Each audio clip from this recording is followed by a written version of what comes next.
Hello. Tignan po. December 31. Habang busy ang tao sa Pilipinas for New Year.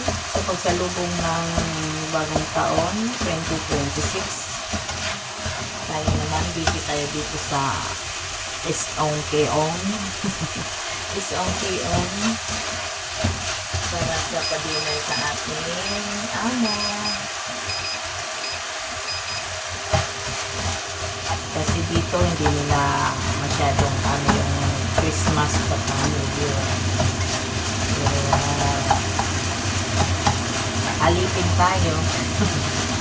Alipin tayo sa lugar nila. Wala, ordinary days lang. Is habang malayo sa pamilya. At least nabibigay natin sa ating mga sa buhay para sa kanila. So, prepare tayo ng dinner natin. Isa lang ako isa ako ng lumpia. Patayin lumpiang gulay. Spring roll. Parang Pinas lang din. Kasi gustong-gusto ko ng mga alaga. Isa lang natin yan.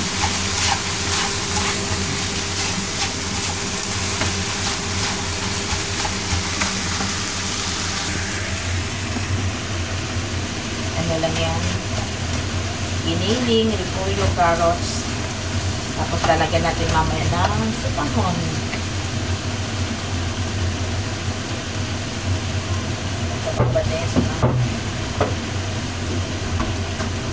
So, kamusta ang sa Pinas? Kamusta ang paghahanda sa New Year? Sana okay lang. Masaya. Ang welcome ang bagong taon. Masaya kayo sa Pinas. Masaya ang New Year sa Pinas at Pasko. Kasama ang pamilya, siyempre. Kaming mga OFW. Hanggang imagine na lang. Sana po, sana na lang, sana all.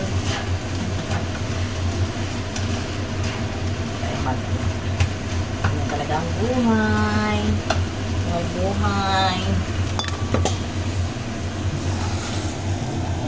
Ano na mga OFW.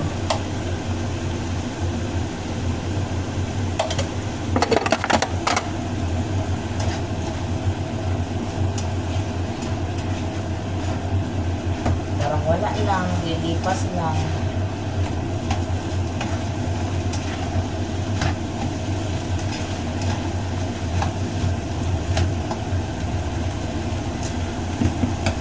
Lipas, tapos magbilang na naman ng ilang buwan. Magbilang na naman ng mga araw. So, tanghol. Dinabad ko na yun. Pagputulin lang natin para madali siya balutin mamaya pag sarapin.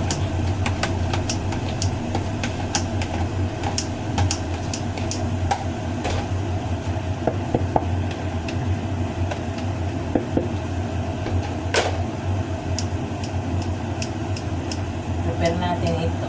Pabalamigin para mamaya hindi na siya mainit pag lalo. Kasi makantay pa tayo mga tupi. Dami pa natin tutupiin ng mga damit, labahan.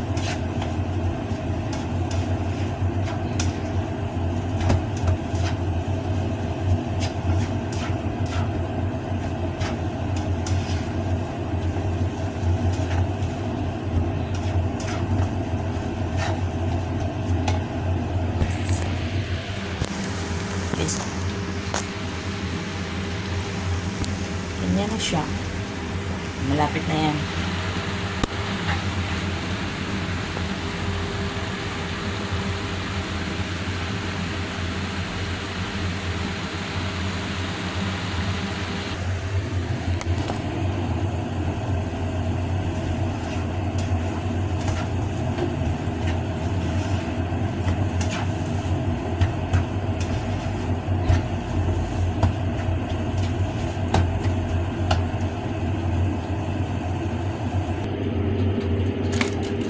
na ang ating spring roll. Dito na naman tayo sa ribs. Mayroon akong ribs, pork ribs. Back ribs. Back ribs. Isa natin yan. Season.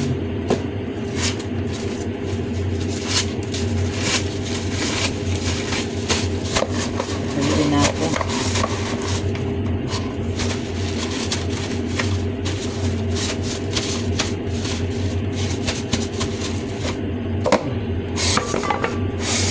Kasi i-season natin siya ng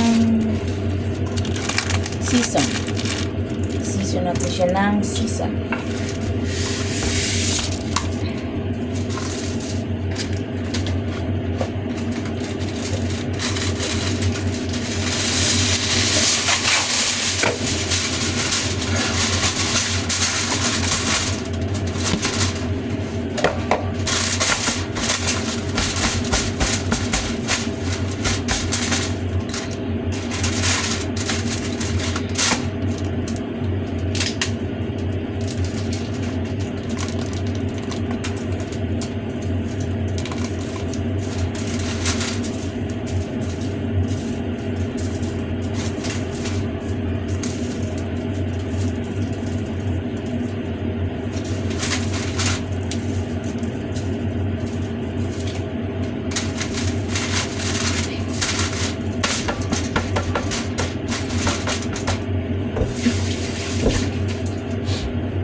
Takpan.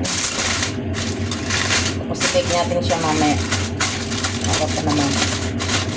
Prepare lang natin. Yan na muna. Ito na naman tayo sa ating tupiin. Sa kadamakmak na tupi. Kasi guys.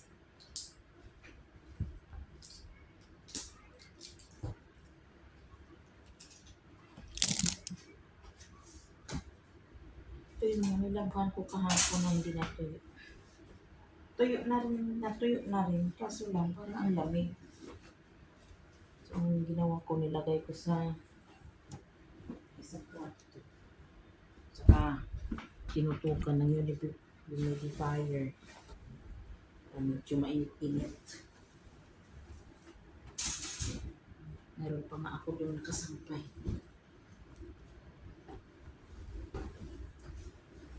Siyempre, ang bedsheet kahapon hanggang ngayon. Ngayon, hindi pa natuyo.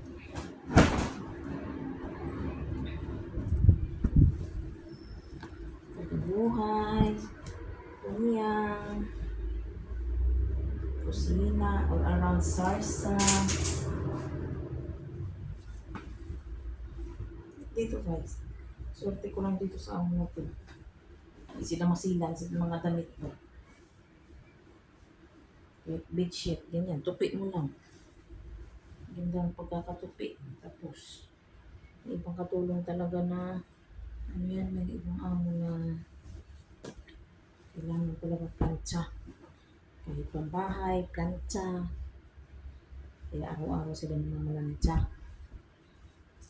Akin hindi. Mostly lang ang pinaplancha ko. Pang ano nila.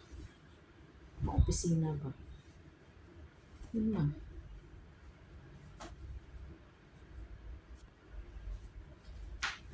Yung kaya sa amo ko pag siya ang nagtupi. Ay, naku. Basta lang tupi.